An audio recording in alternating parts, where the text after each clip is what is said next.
চলো আজকের ক্লাস শুরু করছি। তো আজকে আমাদের ফার্স্ট চ্যাপ্টার, তার নাম ফিজিক্যাল ওয়ার্ল্ড। প্রথমেই বলে রাখি, ফিজিক্যাল ওয়ার্ল্ড থেকে কোশ্চেন খুব কম আসে, প্রায় আসে না বললেই চলে। ফিজিক্যাল ওয়ার্ল্ড ম্যাক্সিমাম জায়গায় না পড়লেও হয়, বাট এর মধ্যে কিছু ইম্পর্টেন্ট জিনিস আছে, তার জন্য পুরোটাই আমি বলবো, তার মধ্যে কোনগুলো ইম্পর্টেন্ট আমি বলে নেব। তো প্রথম জিনিস দেখেই বুঝতে পারছো সবাই, আমার লেখা আছে হোয়াট ইজ ফিজিক্স। তো এগুলো বইয়ের ল্যাঙ্গুয়েজ, যেটা আমি লিখেছি এগুলো সবাই জানে। দেখো কি বলেছে, it is the branch of science that deals with study of basic laws of nature and their manifestation in various natural phenomena. এগুলো বইয়ের ল্যাঙ্গুয়েজ, সিম্পল থিং। ফিজিক্স মানে কি? ফিজিক্স মানে ভেরি সিম্পল। এই যে আমি কথা বলছি আর তোমরা শুনছো, এটা কিসের জন্য হচ্ছে? ফিজিক্সের জন্য। অনেকেই বলবে না স্যার এটা কম্পিউটার আইটির জন্য হচ্ছে, ইনফরমেশন টেকনোলজির জন্য হচ্ছে। এগুলো অ্যাকচুয়ালি ফিজিক্সেরই ব্রাঞ্চ। তো দেখবে যাদের কম্পিউটার আছে, যারা মানে কম্পিউটার আছে মানে যাদের কম্পিউটার সাবজেক্ট আছে, তারা এখানে পড়বে basic gates, logic gates, and or not. Class 12 এ এটা আমাদের লাস্ট চ্যাপ্টার হবে ফিজিক্সে। তো বুঝতেই পারছো ফিজিক্স আলটিমেটলি কম্পিউটারের দিকেই যাবে, একটা ব্রাঞ্চ। তো এই যে শুনছো, এই যে লাইট, এটা কিসের জন্য? ফিজিক্সের জন্য। তো আমাদের আশেপাশে যত ফেনোমেনা আছে, সেই ফেনোমেনার রিজন যদি জিজ্ঞাসা করো, যদি তুমি কোশ্চেন করো why, then this is called, তার যে অ্যানসারটা আসবে, this is called physics. Clear? আচ্ছা, একটা মজাদার ব্যাপার বলি, আমরা সহজ কথায় বলছি। দেখো আমি লেখা বলছি না, বইয়ের লেখা আমি লিখে দিয়েছি। মেন যে জিনিসটা বোঝার জায়গা, ফিজিক্স মানে কিন্তু খুব সিম্পল থিং। ভালো করে শুনবে এই কথাটা, খুব ইম্পর্টেন্ট কথা বলতে চলেছি। ফিজিক্স মানে একটাই কোশ্চেন, তার নাম হচ্ছে why, and this is called physics. This is called physics. Physics বলা ভুল, this is called science actual. Physics বলা ভুল, this is called science actual. Why, যখনই তুমি আশেপাশে কোনো কিছু দেখবে, তুমি যখনই কোশ্চেন করো কেন এটা হচ্ছে, হোয়াই, তার যে অ্যানসার সেটারই নাম হচ্ছে সায়েন্স। Simple thing. তুমি একবার ভেবে দেখো, আমরা সবাই যখন জন্মাই, যখন আমরা প্রথম পৃথিবীতে আসি না, আমরা কিন্তু সায়েন্স নিয়েই পৃথিবীতে জন্মাই। দেখবে কেন? খুব সহজ একটা এক্সাম্পল বলছি। তুমি তোমার বাড়িতে বা আশেপাশে যদি কোনো বাচ্চা কেউ থাকে, বাচ্চা মানে 4 ইয়ার্স, 5 ইয়ার্স, 6 ইয়ার্স, এই এজ গ্রুপে যদি কেউ থাকে, তাদেরকে নিয়ে যদি তুমি ঘুরতে বেরো, তাহলে দেখবে তারা রাস্তায় বেরোলেই হামেশাই কোশ্চেন করে কেন এটা হলো, কেন এটা হলো না। আমরা যখন প্রথম ঘুরতে বেরোই, তখন প্রথম অ্যানসার দিই, কারণ আমাদের এনার্জি থাকে, আমরা অ্যানসার দিই। আচ্ছা এটা কেন হলো, তার অ্যানসার দিই। দেখবে বাচ্চারা এরকম খুব কিউরিসিটি থাকে বাচ্চাদের মধ্যে, থাকে না? তো এটাই হচ্ছে ফিজিক্স, ওটাই হচ্ছে ফিজিক্স। তাহলে যখন জন্মেছে তখন থেকেই কিন্তু সে কোশ্চেন করা শুরু করছে হোয়াই। এবার কি হয়, তারা এমন কোশ্চেন করে লাস্টের দিকে, যেগুলো আমাদের মনে হয় যে এটা তো অবভিয়াস। তো তখন আমরা বলি আরে বাবা এটা হয় কেন, তার পিছনে লজিক কি, সেটা কিন্তু আমরা তখন নিজেরাও ভেবে দেখি না। সো এটাই হচ্ছে বেসিক সায়েন্স। ওয়াই, তাকে এক্সপ্লেন করাটাই হচ্ছে বেসিক সায়েন্স। এবং আশেপাশে যে জিনিসপত্র, রিয়ালিটিতে যে জিনিসপত্রগুলো ঘুরছে, সেগুলোর মেকানিক্যাল যে জিনিসপত্র, কেমিস্ট্রিও বলতে পারো খানিকটা, তার পুরোটাকে মিলিয়েই বলা হয় ফিজিক্স। কারণ মানে ফিজিক্সের মধ্যেও তুমি কেমিস্ট্রির খানিকটা পোরশন এখানেও পড়বে। তুমি বলবে স্যার কোথায়, কেমিস্ট্রিতে কি পড়ো? ইলেকট্রন, প্রোটন একটা পোরশন আছে, এখানেও আমরা পড়বো। তোমরা ক্লাস 11 এ মনে হয় প্রথম পড়বে কেমিস্ট্রিতে বোরস থিওরি, আমরা ওটা ক্লাস 12 এ পড়বো। তো অবভিয়াসলি কিছু সুপার ইম্পোজ জিনিস তো আছে, কেমিস্ট্রিতেও আছে, ফিজিক্সেও আছে। তো পুরোটাকে আমরা একসাথে বলছি সায়েন্স। আর তার মধ্যে ফিজিক্স হচ্ছে আমার আশেপাশে যা সব ঘটনা ঘটছে, তার অ্যানসার হচ্ছে, সেটারই নাম ফিজিক্স। ক্লিয়ার সবার? আচ্ছা, তো এবার কেউ কি ভাবছো নাকি স্যার এখান থেকে কি কোশ্চেন আসবে, ভাবছো নাকি? না, এখান থেকে কোনো কোশ্চেন আসবে না, তোমাকে কনসেপ্ট বোঝানোর জন্য বলছি। দেখো অ্যাকচুয়ালি ফিজিক্সের একটা বিরাট বড় জিনিস আছে জানো তো। ফিজিক্স তুমি যদি আন্ডারস্ট্যান্ড, তোমাকে যদি ফিউচার আন্ডারস্ট্যান্ড করতে হয়, ফিউচার বুঝতে হয়, তাহলে ফিজিক্স বুঝতে হবে। ফিউচার তখনই তুমি বুঝতে পারবে যখন ফিজিক্স বুঝতে পারবে। একটা সহজ কথা বলি, একদম একটা সহজ কথা বলি, ফিজিক্স কিভাবে তৈরি হয়। ফিজিক্সে আমরা জানি সবাই, এখানে লেখাও আছে, আমি লিখেছি, বাট এটা বইয়ের ল্যাঙ্গুয়েজ, আমি প্রথমেই বলে ফেললাম, কোনো দরকার নেই মুখস্থ করা, বোঝো, কনসেপ্ট ডেভেলপ করো। আচ্ছা আরেকটা কথা খুব ইম্পর্টেন্ট, যে কথাটা তোমরা কিন্তু সব সময় মাথার মধ্যে এই কোশ্চেনটা তৈরি করবে, আমি কিন্তু জিরো থেকে স্টার্ট করছি, তোমরা সবাই মাথার মধ্যে এই কোশ্চেনটা তৈরি করবে, ওয়াই। চেষ্টা করবে সব সময় যখনই কিছু আসুক না কেন তার মানে তাকে কোশ্চেন করা যে কেন স্যার এটা হচ্ছে, আর সেটারই যখন আমি অ্যান্সার দেব সেটাই অ্যাকচুয়াল ফিজিক্স হবে। ক্লিয়ার? তো এটা মাথায় রেখো। এবং খুব স্বাভাবিক এরকমও হবে যে যখন বাচ্চারাও যেমন করে যে সারাক্ষণ ওয়াই ওয়াই করতে থাকে, আমরা রেগে যাই, এখানেও তাই হবে, তোমরা ওয়াই ওয়াই করবে কিছু অবভিয়াস জিনিস যেটা হয়ই, সেটাকে আমরা তখন বলবো এটা বেসিক ফেনোমেনা। কিন্তু ওই ওয়াই কোশ্চেনটা যখন তুমি করা প্র্যাকটিস করবে না, তখনই তুমি অ্যাকচুয়াল সায়েন্সটাকে ধরতে পারবে, আদারওয়াইজ নয়। কিন্তু যখনই তুমি ভাবতে থাকবে আচ্ছা এটা বইতে লেখা আছে তাই হয়, তখনই কিন্তু তুমি ফিজিক্স থেকে দূর হাঁটবে, মুখস্থর ওপর বেশি জোর দেবে। নিঃসন্দেহে মুখস্থ আমাদের সবাইকে করতে হবে, ল যদি লিখতে দেয় মুখস্থ কি করতে হয় না? নিঃসন্দেহে মুখস্থ করতে হয়, বাট আমরা মুখস্থটা করব বুঝে, বুঝবো আগে, তারপর মুখস্থ করব। ক্লিয়ার? চলো চলো, তাহলে হোয়াট ইজ ফিজিক্স মোটামুটি একটা ক্লিয়ার আইডিয়া হয়েছে। আরেকটা কথা খুব ইম্পর্টেন্ট জিনিস, এটা নিয়ে ফিজিসিস্ট আর ম্যাথামেটিশিয়ানদের মধ্যে ঝামেলা লেগে থাকে। ফিজিক্স কিন্তু অ্যাকচুয়ালি ম্যাথামেটিক্স আর ফিজিক্স একসাথে চলে, ম্যাথামেটিক্স আর ফিজিক্স একসাথে চলে। এটা নিয়ে অনেকে অনেক রকম কথা বলে। অবভিয়াসলি যারা ফিজিক্স পড়ায় তারা বলে ফিজিক্স ভালো, যারা ম্যাথামেটিক্স পড়ায় তারা বলে ম্যাথামেটিক্স ভালো, বাট ট্রুলি স্পিকিং ফিজিক্স আর ম্যাথামেটিক্স একসাথে চলে। তাহলে কি রকম স্যার? একটা এক্সাম্পল দিই। আচ্ছা তোমরা ছোটবেলায় এরকম কিছু ম্যাথামেটিক্স করেছো? ভালো করে শুনবে, তোমরা ছোটবেলায় এরকম কোনো ম্যাথামেটিক্স করেছো? এরকম কিছু আমি জাস্ট এমনি একটা লিখছি, করেছো এরকম? এরকম দেখো তো,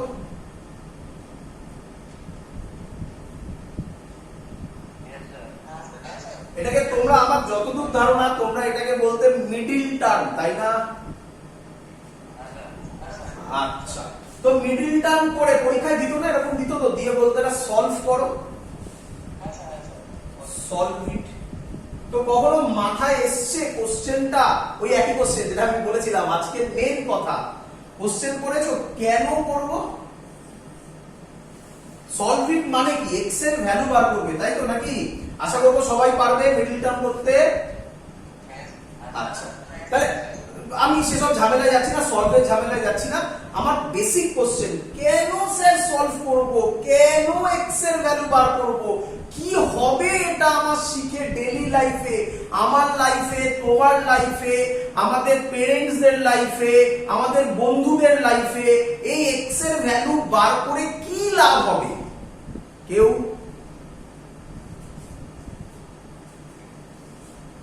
কেউ আচ্ছা বলি আমি,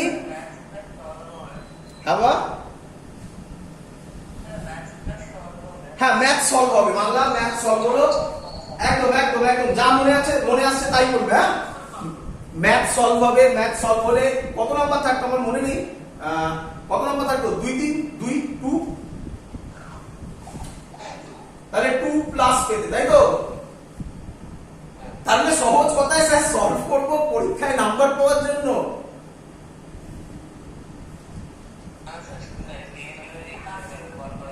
হ্যাঁ হ্যাঁ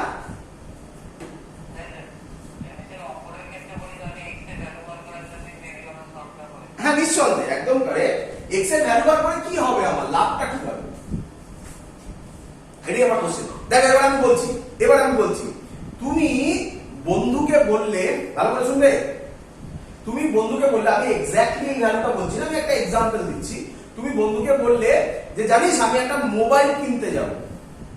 বন্ধু বললো কি মোবাইল, কি বললি স্যার, বন্ধুকে বললে যে স্যার লেটেস্ট মোবাইল যেটা এখন আছে সেই ফোনটা কিনতে যাবো। বলছে বাহ তাই নাকি, আচ্ছা ওটার দাম কত? তখন তুমি বন্ধুকে বললে যে তোর ফোনটার দাম কত, ও কিছু একটা বললো, তোমার ফোনের দাম কিছু একটা বললো। তখন তুমি বললে যে তোর ফোনের যা দাম তার স্কোয়ারের থেকে 200 টাকা কম আমার ফোনের দাম হবে। বলতে পারি আমি? তাহলে তখন তুমি কি করবে, তোমার মাথায় চলবে আচ্ছা ছোটবেলায় তুমি শিখেছিলে, তাহলে তুমি অ্যাজিউম করবে লেট তোমার ফোনের দাম x, হ্যাঁ কি নয়? তাহলে তার স্কোয়ার, তাহলে x এর স্কোয়ার মাইনাস 200 হচ্ছে আমার লেটেস্ট ফোনটার দাম। x এর ভ্যালু আমি জানি, আমার ফোনের দাম কত, বেরিয়ে যাবে নতুন ফোনটার দাম কত।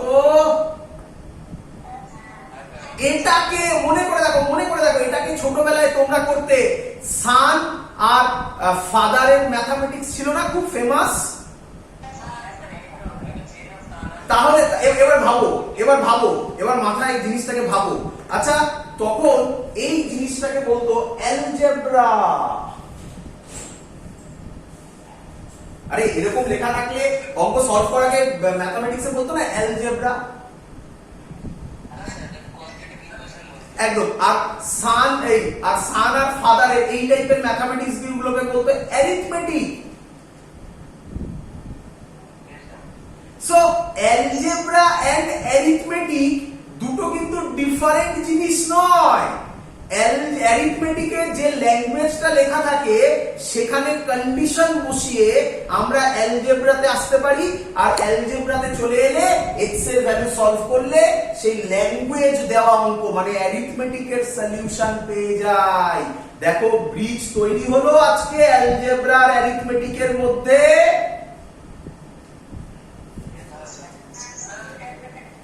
হাবা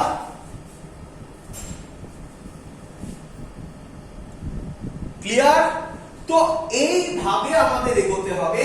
ফিজিক্সও তাই, ম্যাথামেটিক্স ছাড়া ফিজিক্সে, সত্যি কথা বলতে ফিজিক্স কি বলে, ফিজিক্স একটা ফেনোমেনাকে অবজার্ভ করে, ভালো করে শুনবে, সেখান থেকে ল তৈরি করে, সেই লটাকে আমরা ম্যাথামেটিক্সে ফেলে ডিফারেন্ট প্রবলেম সলভ করি।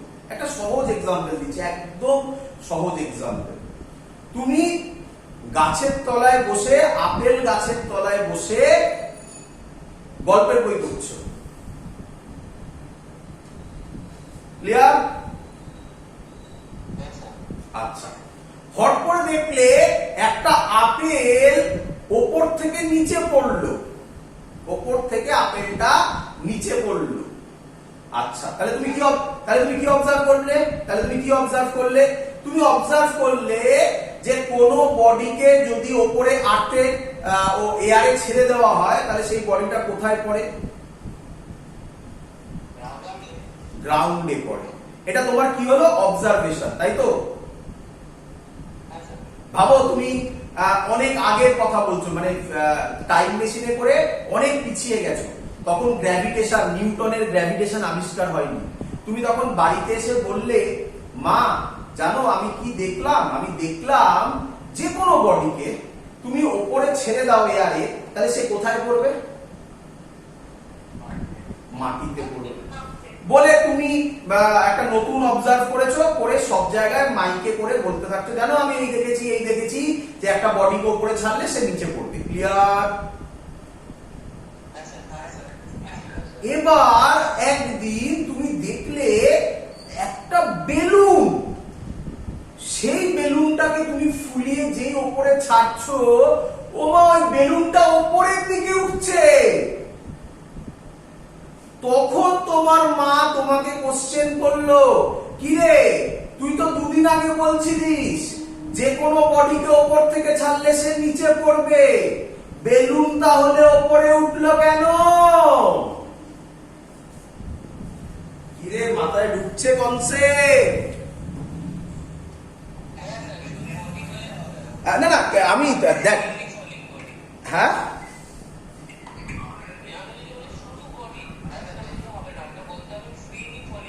না ফ্রিলি বেলুনও ফ্রিলি ফলিং, বেলুনও তো ফ্রিলি ফলিং। আমি একটা বেলুন নিলাম, বেলুনে আরে দেখেছিস না মেলাতে পাওয়া যায় বেলুনের মধ্যে হিলিয়াম গ্যাস ভরে ছেড়ে দেয়।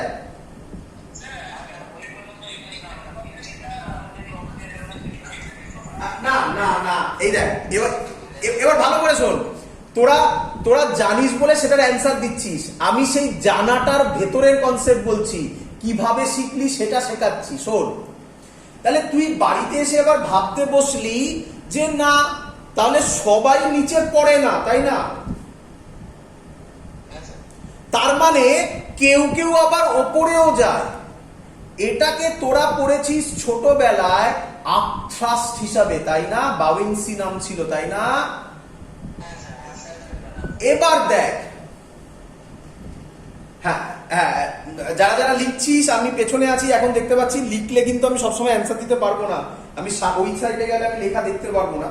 একদম ঠিক বলেছিস, বেলুনের ভেতর গ্যাস আছে, সেই গ্যাসটা কিন্তু আবার কি গ্যাস তার উপর ডিপেন্ড করবে, বেলুন নিচে পড়বে না উপরে উঠবে। যাই হোক সেগুলো তো পরের কথা। আমি যেটা বলতে চাইছি সেটা হচ্ছে তাহলে তোর অবজারভেশন পাওয়ারের উপর ডিপেন্ড করছে যে ল গুলো কিরকম হবে, তাই না? তো খুব সিম্পল, ফিজিক্স এইভাবেই তৈরি হয়েছে, জানিস তো? ফিজিক্স এইভাবেই তৈরি হয়েছে, ফিজিক্স এরকম অবজার্ভ করে গেছে। অবজার্ভে দেখেছে যে সব বডি নিচে পড়ে, বলে দিল সব বডি নিচে পড়ে, তারপরে দেখলো যে না কিছু বডি ওপরে ওঠে, তখন আপথ্রাস্টের গল্প জুড়ে দিল। এরকম করে করে করে করে ফিজিক্স ডেভেলপ হয়েছে।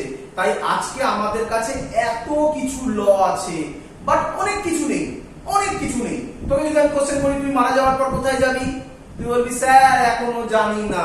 ঠিক বললাম কি? তো অনেক কিছু এখনো জানা নেই, বাট এতদিনের পড়াশোনা, এতদিন মানে কবে থেকে ভাব, সেই কবে থেকে শুরু হয়েছে, নিউটন তার আগেও আছে, গ্যালিলিও তার আগেও। তো সেখান থেকে আমরা প্রত্যেক অবজারভেশন করে করে বিভিন্ন সায়েন্টিস্ট তার প্রত্যেকটা ল এরকম রেখে দিয়ে গেছে, সেগুলো আমরা আস্তে আস্তে কালেকটিভলি একসাথে সব পড়ে যে ব্রাঞ্চটা হচ্ছে তার নাম ফিজিক্স। বল বুঝলি কিনা?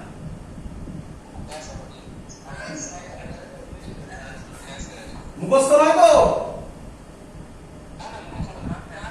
চলো চলো, বাট বইয়ের লেখা আমি লিখে দিয়েছি, বইতে এটাই লেখা থাকে, এই টাইপের ল্যাঙ্গুয়েজ লেখা থাকে, ওইটা বইয়ের ল্যাঙ্গুয়েজ, ছাড়ো। চলো এবার চলো, তো এবার মেন কথা হচ্ছে ফিজিক্সে, বুঝে দিই এটা,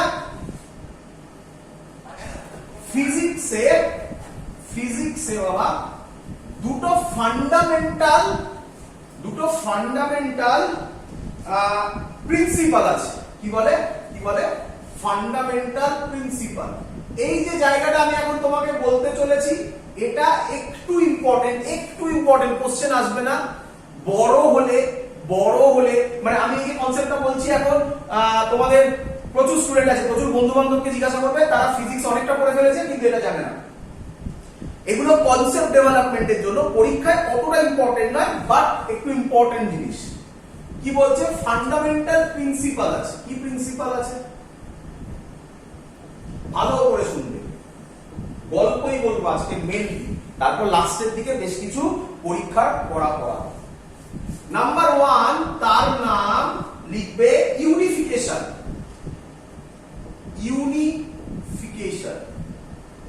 কি নাম বললাম বলো বাবা? ইউনিফিকেশন। আচ্ছা কি বলছে, হোয়াট ইজ ইউনিফিকেশন? আমি লিখে দিচ্ছি, প্রথমে লিখে নাও তারপর বোঝাবো। Attempt is made to explain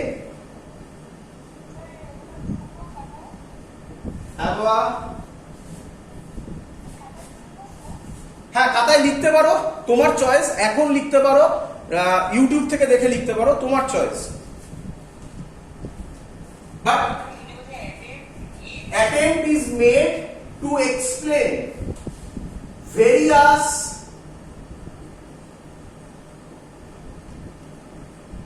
physical phenomena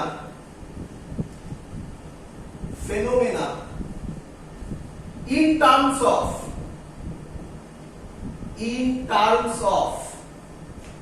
just few concept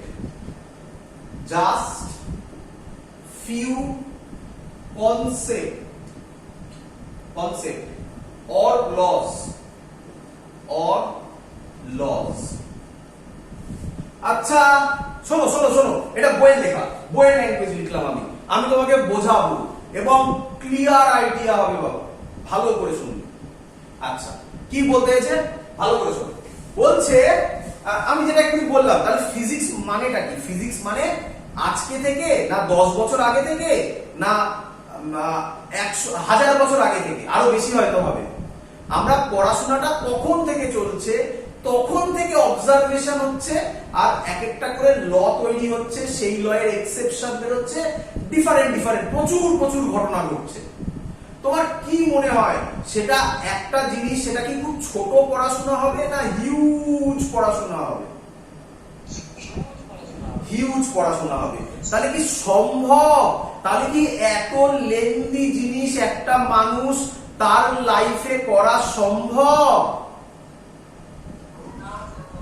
তখন ফিজিক্স তোমার কাছে একটা থিওরি নিয়ে এলো, সেই থিওরির নাম ইউনিফিকেশন। তুমি বলে স্যার মানে কি স্যার?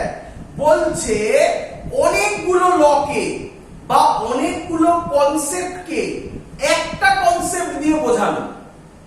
বলো তাহলে পড়াশোনাটা এবার ছোট হবে না আরো বড় হবে? ছোট হবে। তাহলে তোমরা বুঝতে পেরেছো ইউনিফিকেশন করার উদ্দেশ্য কি? তো তুমি এবার বলবে আচ্ছা তাহলে ইউনিফিকেশন কথার মানে কি? ইউনিফিকেশন কথার মানে প্রচুর ফেনোমেনাকে কিছু বেসিক কনসেপ্ট দিয়ে বা একটা দুটো ল দিয়ে বোঝাতে পারাকে বলা হয় ইউনিফিকেশন। ক্লিয়ার? আচ্ছা স্যার এক্সাম্পল না দিলে আমি এক্সাম্পল না দিয়ে বোঝাতে কষ্ট হয় আমার, তো এক্সাম্পল দিয়ে বোঝাই। তোমরা তাই করবে সবসময়, এক্সাম্পল। আর মাথায় রাখবে ওয়াই। আমি সবসময় হয়তো ওয়াই বলতে ভুলেও যেতে পারি, তোমরা আমায় কোশ্চেন করবে স্যার কেন। ক্লিয়ার? চলো এক্সাম্পল যেটা দিয়ে আমি বোঝাচ্ছিলাম খুব সহজ বাবা। তোমরা 9-10 এ পড়েছো, তার নাম নিউটনস। আমরা আবার ক্লাস 11 ও পড়বো নিউটনস ল অফ গ্র্যাভিটেশন। হ্যাঁ কি নয়? আচ্ছা Newton's law of gravitation explain করে একটা বডি, ফ্রি ফলিং বডি নিচের দিকে কেন পড়ে। আচ্ছা নিউটনস ল অফ গ্র্যাভিটেশন দিয়ে আমি কি এক্সপ্লেন করতে পারি যে আর্থ কেন সানের চারিদিকে ঘোরে? না কেন আর্থ কেন সানের চারিদিকে ঘুরছে? বিকজ অফ গ্র্যাভিটেশনাল ফর্মুলা, তাই না? তাহলে ওটা দিয়ে আমি আর্থের রোটেশন অ্যারাউন্ড দ্য সান অথবা মুনের রোটেশন অ্যারাউন্ড দ্য আর্থ সেটাও এক্সপ্লেন করতে পারি। আচ্ছা এটা দিয়েই আমি কি বলতে পারি যে স্যাটেলাইট কেন আর্থের চারিদিকে ঘুরছে?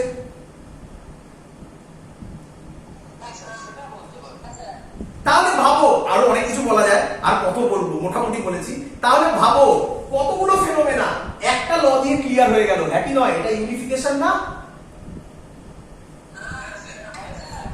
বোঝা গেল?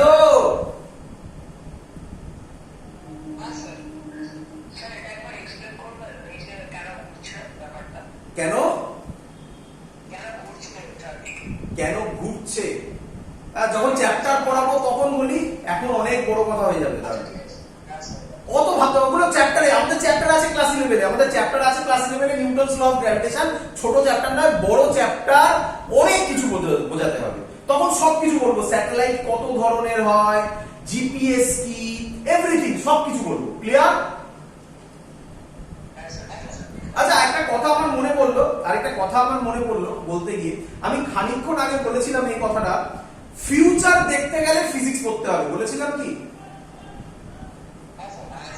একটু ভাবো বাবা।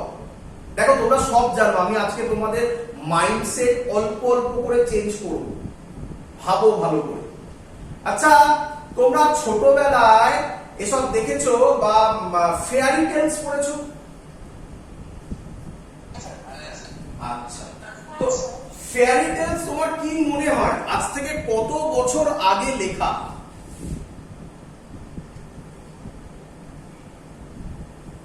কি মনে হয়?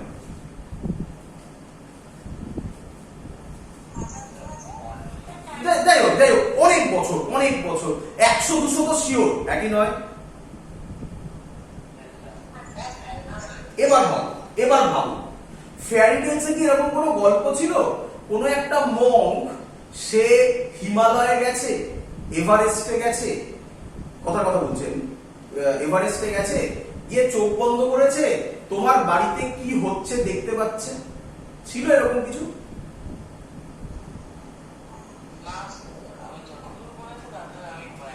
না, তাতে এরকম পাসনি যে মঙ্করা চোখ বন্ধ করে ফিউচার দেখে বলে দিতে পারে?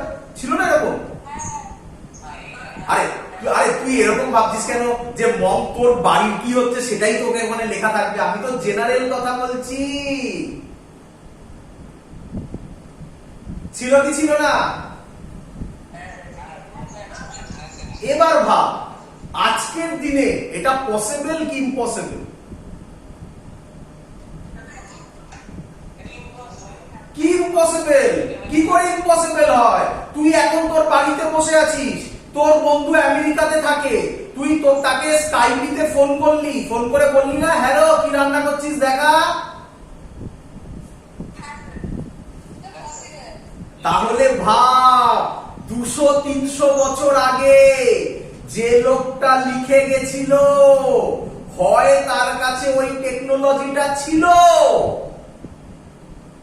না হয় সে ফিউচার দেখতে জানতো। কিরে,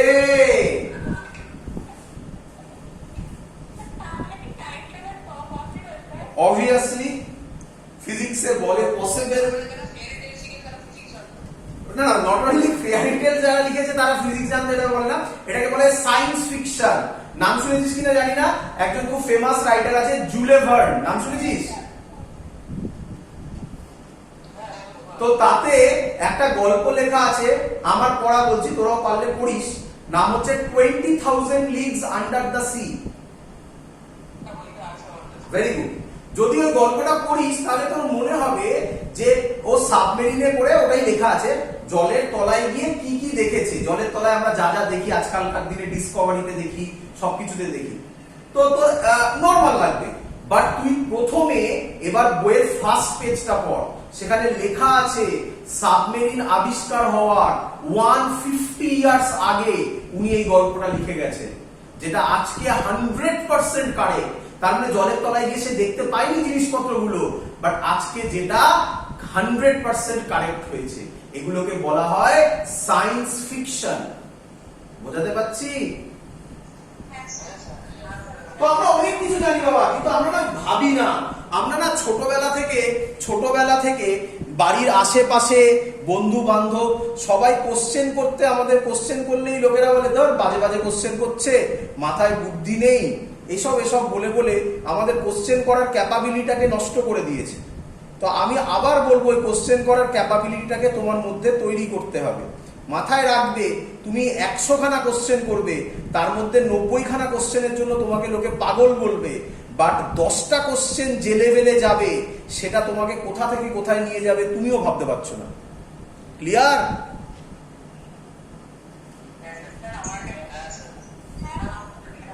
হ্যাঁ বলো শুনছি। একটু জোরে বলো, মানে মাইকটা একটু কাছে এনে বলো, শুনতে অসুবিধা হচ্ছে আমার। হ্যাঁ বলো।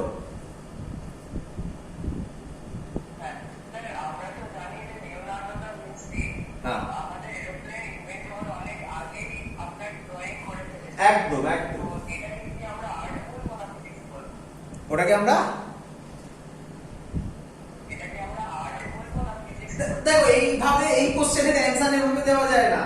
যারা আর্টের লোক তারা বলবে এটা আর্ট, যারা সায়েন্সের লোক তারা ভাববে কিভাবে আঁকলো। এগুলোর অ্যান্সার সিঙ্গেল ডিজিটে সিঙ্গেল ওয়ার্ডে দেওয়া পসিবল নয়। এগুলো ডিপেন্ড করে ম্যান টু ম্যান, কে কিভাবে ভিউ করছে। ক্লিয়ার? চলো আসি। তো একদম ঠিক বললে, প্লেনও আগে আঁকা হয়েছিল এইভাবে, একদম ঠিক। তো প্রচুর আছে, কত বলবো, আমার মনে পড়লো তাই আমি তোমাকে বললাম। চলো আচ্ছা, ইউনিফিকেশন ক্লিয়ার সবার?